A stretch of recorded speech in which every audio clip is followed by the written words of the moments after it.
ये video novel base होने वाली है। इसकी पिछली स्टोरी मैंने ऑलरेडी एक्सप्लेन कर दी है, उसकी लिंक मैं डिस्क्रिप्शन में दे दूंगा, वहां से आप जाकर उसे देख सकते हैं। तो वीडियो की स्टार्टिंग में हमें दिखाया जाता है Ice Empress finally Tianming and Yuhao के पास आ गई होती है। आइस एम्प्रेस तियानमिंग को देखकर कहती है, स्काई ड्रीम तुम अभी भी जिंदा हो। आइस एम्प्रेस ने ये बात बहुत ही ज्यादा गुस्से में कही थी और उसकी बॉडी से बहुत ही ज्यादा किलिंग इंटेंट बाहर आ रहा था। आइस एम्प्रेस के ये बात बोलने के बाद आसमान में अब जो ग्रीन लाइट थी वो पूरी तरह से डार्क ग्रीन लाइट में कन्वर्ट हो जाती है। उसके बाद आइस एम्प्रेस अपनी स्पिरिचुअल पावर को रिलीज करने लगती है। फिर हमारा सीन तियानमिंग की तरफ जाता है, जो आइस एम्प्रेस की ये बात सुनकर आइस एम्प्रेस से कहता है, तुम्हें याद है क्या जो मैंने तुमसे कहा था, जब तक मैं जिंदा हूँ एक दिन ऐसा भी आएगा जब मैं तुमसे शादी करूंगा। शादी की ये बात सुनकर युहाओ सोचने लगता है आखिर तियानमिंग किसकी शादी की बात कर रहा है।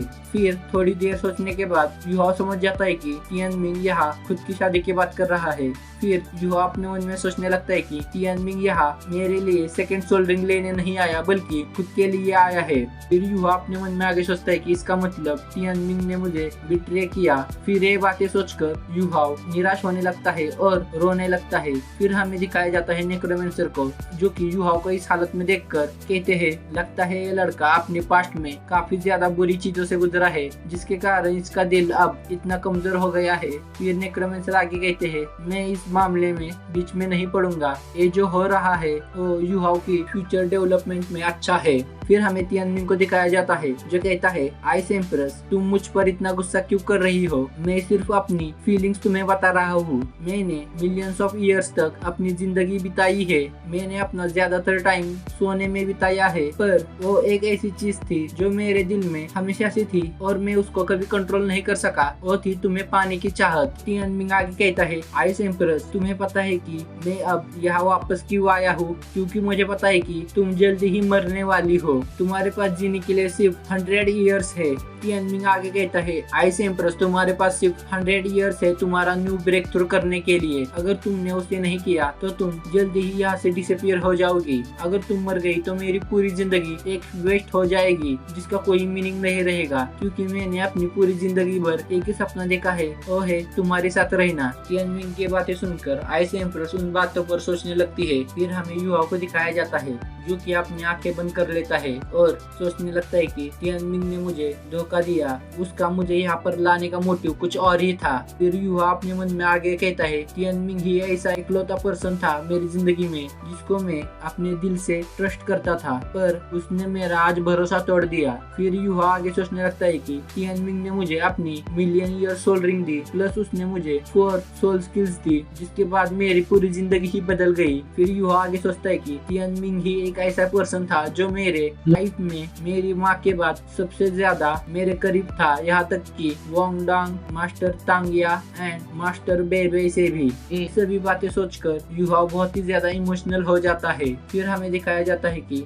युहाओ की आंखों से आंसू आने लगते हैं, पर वहाँ की ठंडी के कारण वो आंसू फ्रीज हो जाते हैं। फिर हमें तियानमिंग को दिखाया जाता है, जो कहता है, आइस एम्प्रेस मैं तुम्हारे लिए ही यहाँ पर वापस आया हूँ, हम दोनों ने एक दूसरे को काफी सालों से नहीं देखा, पर क्या तुम्हें इन सालों में एक बार भी ऐसा नहीं लगा कि तुम्हें मुझसे मिलना चाहिए। तियानमिंग की बात सुनकर आइस एम्प्रेस बहुत ही ज्यादा गुस्से में तियानमिंग से कहती है, स्काई ड्रीम क्या तुम्हें नहीं पता कि मेरी ट्राइब शिकारी है और तुम्हारी ट्राइब एक शिकार है, हम तुम्हारे लिए एक प्रेडेटर है। आइस एम्प्रेस की बात सुनकर तियानमिंग हंसने लगता है और आइस एम्प्रेस से कहता है कि मुझे पता है, पर मेरे लिए ये सभी चीजें मैटर नहीं करती। फिर तियानमिंग आगे कहता है, ऐसा कोई रूल नहीं है कि जिसमें लिखा हो तुम अपने प्रेडेटर से प्यार नहीं कर सकते। तियानमिंग की बात सुनकर आइस एम्प्रेस कहती है कि तुम्हें जानकर दुख होगा कि तुम्हारी इतनी क्वालिफिकेशन नहीं है कि मैं तुम्हें पसंद करूं। फिर आइस एम्प्रेस आगे कहती है कि अब जब तुम यहाँ आ ही गए हो तो क्यों ना तुम मेरा खाना बन जाओ। फिर आइस एम्प्रेस आगे कहती है कि तुम्हारे विश थी ना हम दोनों साथ में एक साथ रहे, तो मैं ये विश तुम्हारी पूरी करती हूँ, हम दोनों एक ही बॉडी में रहेंगे।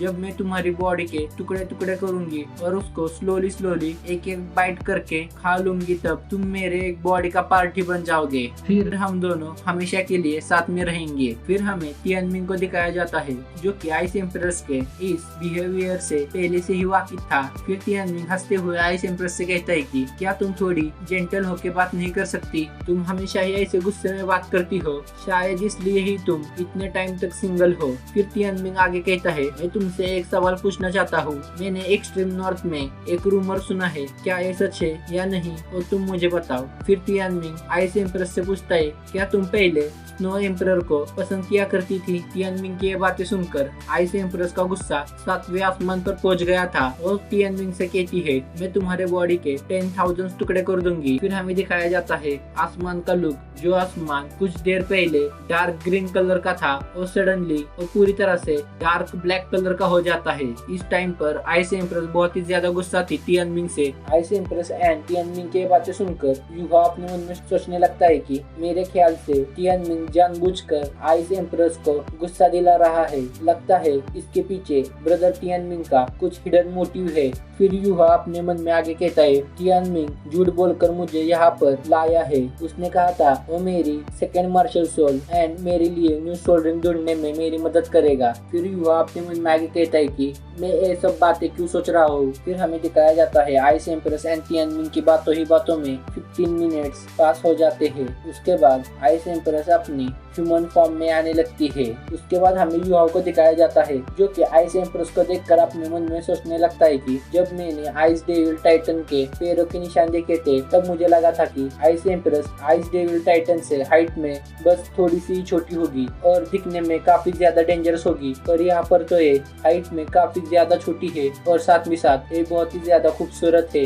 फिर हमें दिखाया जाता है कि आइस एम्प्रेस की हाइट 1.5 मीटर्स है। फिर हमें आइस एम्प्रेस के पीछे उसकी टेल को दिखाया जाता है। उस टेल को देखने के बाद युहा समझ जाता है कि आइस एम्प्रेस एक स्कॉर्पियन है। आइस एम्प्रेस को देखने के बाद युहा अपने मन में सोचने लगता है कि यह मुझे समझ नहीं आ रहा कि मैं इसको स्कॉर्पियन बुलाऊं या ब्यूटीफुल सोल बीस्ट बुलाऊं। फिर हमें आइस एम्प्रेस को दिखाया जाता है जिसकी फोरहेड बॉडी एक स्पेशल तरह के स्केल से कवर होती है। जब युहा उसके बॉडी को देखता है तब युहा सोचने लगता है कि मैंने श्रेक एकेडमी में कभी भी ऐसे किसी स्केल के बारे में नहीं सुना। आइस एम्प्रेस को अपने ह्यूमन फॉर्म में देखकर तियानमिन बहुत ही ज्यादा खुश हो जाता है और कहता है तुम अपने इस फॉर्म में काफी ज्यादा सुंदर लग रही हो। यहाँ तक कि मैंने अपनी लाइफ में जितनी भी चीजें देखी है उसमें से तुम सबसे ज्यादा सुंदर हो।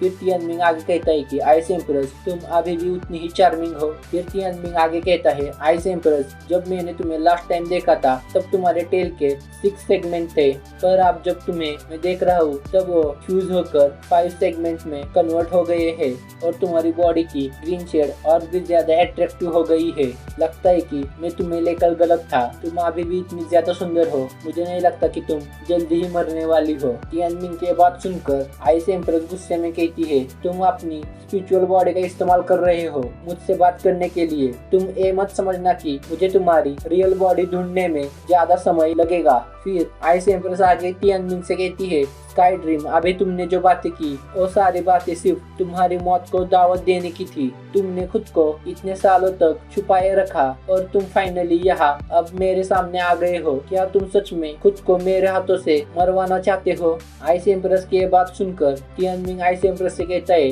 मैं यहाँ अपनी वन साइड लव की सफरिंग को खत्म करने आया हूँ। मैं चाहता हूँ हम दोनों साथ में रहे। तियानमिन की बातें सुनकर आइस एम्प्रेस अब अपनी बॉडी पर से कंट्रोल खो देती है और अपनी टेल से एक वाइड बीम तियानमिन की स्पिरिचुअल बॉडी पर शूट कर देती है। तियानमिन पर अटैक करने के बाद आइस एम्प्रेस कहती है मुझे नहीं पता कि तुम्हारा इस जगह आने का असली मोटिव क्या है, पर अब जब तुम यहाँ आ ही गए हो तो क्यों ना मैं तुम्हें जान से मार दूं और तुम्हारी एनर्जी को एब्जॉर्ब करूं। फिर मैं कॉन्टिनेंट की सबसे ज्यादा स्ट्रॉन्गेस्ट सोल बीस्ट बन जाऊंगी। आइस एम्प्रेस का अटैक तियानमिन को लगने के बाद भी तियानमिन आइस एम्प्रेस को ऐसा शो करता है कि उसको इस अटैक से ज्यादा पेन नहीं हुआ। फिर तियानमिन आगे आइस एम्प्रेस से कहता है कि मैं यहाँ सिर्फ इसलिए आया था कि मैं तुम्हारे साथ बात कर सकूं। अब जब तुमने मुझ पर हमला हमला कर ही दिया है तो अब टाइम आ गया है कि मुझे भी अपनी प्लानिंग को स्टार्ट कर देना चाहिए। फिर हमें दिखाया जाता है कि तियानमिंग के बॉडी से स्पिरिचुअल पावर रिलीज होने लगती है।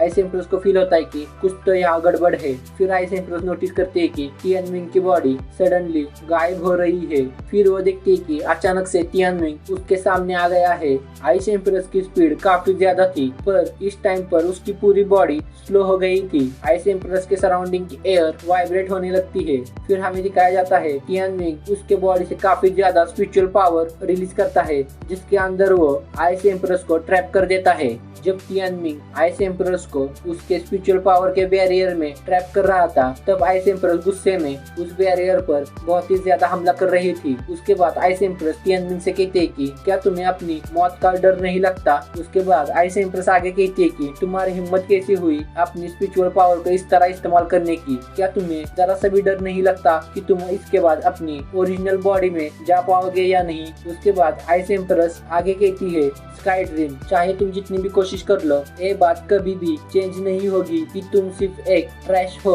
फिर आइस एम्प्रेस गुस्से में तियानमिंग से कहती है तुम मुझे इस बैरियर में कितनी देर तक कैद करके रख सकते हो, हार्डली 1 सेकेंड और 2 सेकेंड। आइस एम्प्रेस की बात सुनकर तियानमिंग बड़े स्लो आवाज में आइस एम्प्रेस से कहता है कि मैं तुम्हें यहाँ पर 1 सेकेंड से भी ज्यादा के लिए इस बैरियर में सील करने वाला हूँ। फिर हमें दिखाया जाता है कि आइस एम्प्रेस अपनी पूरी पावर लगाकर उस बैरियर पर हमला कर रही होती है, पर उसका कोई भी हमला उस बैरियर को डैमेज नहीं दे पा रहा होता। फिर आइस एम्प्रेस अपनी पूरी पावर को इकट्ठा कर उस बैरियर पर एक जोरदार हमला करती है, पर वो हमला भी फेल जाता है। फिर आइस एम्प्रेस महसूस करती है कि उसकी बॉडी पूरी तरह से अब स्लो हो गई है। ये सभी बातें जानकर आइस एम्प्रेस गुस्से में अपने सभी टेंटिकल्स बाहर निकाल लेती है और उस बैरियर पर हमला करने लगती है। पर हमें दिखाया जाता है कि वो कितना भी ट्राई कर ले, पर इस बैरियर को तोड़ने में असफल हो गई होती है। फिर हमें दिखाया जाता है जितना आइस एम्प्रेस स्ट्रगल कर रही होती है उस बैरियर को तोड़ने का, उतनी ही तेजी से उसके बॉडी से उसकी स्ट्रेंथ कम हो रही होती है और आइस एम्प्रेस अब और भी ज्यादा खुद को कमजोर महसूस करने लगती है। धीरे धीरे आइस एम्प्रेस की बॉडी से एनर्जी कम होने लगती है। फिर आइस एम्प्रेस को समझ आता है कि अब और कोई फायदा नहीं रेसिस्ट करने का। फिर हमें दिखाया जाता है आइस एम्प्रेस तियानमिंग से कहती है ये कैसे पॉसिबल हो सकता है कि तुम जैसा ट्रैश मुझ जैसी स्ट्रॉन्ग सोल बिस्ट को कैप्चर करने की पावर रखता है। आखिरकार एक कौन सी स्किल है और तुम्हारे इस स्किल के अंदर मैं अपनी पावर को इस्तेमाल क्यों नहीं कर पा रही। तो बस इस वीडियो को इतना ही रखते हैं, इसका नेक्स्ट पार्ट मैं जल्दी ही अपलोड कर दूंगा। तो मिलते हैं एक और नई सोल लैंड की वीडियो के साथ।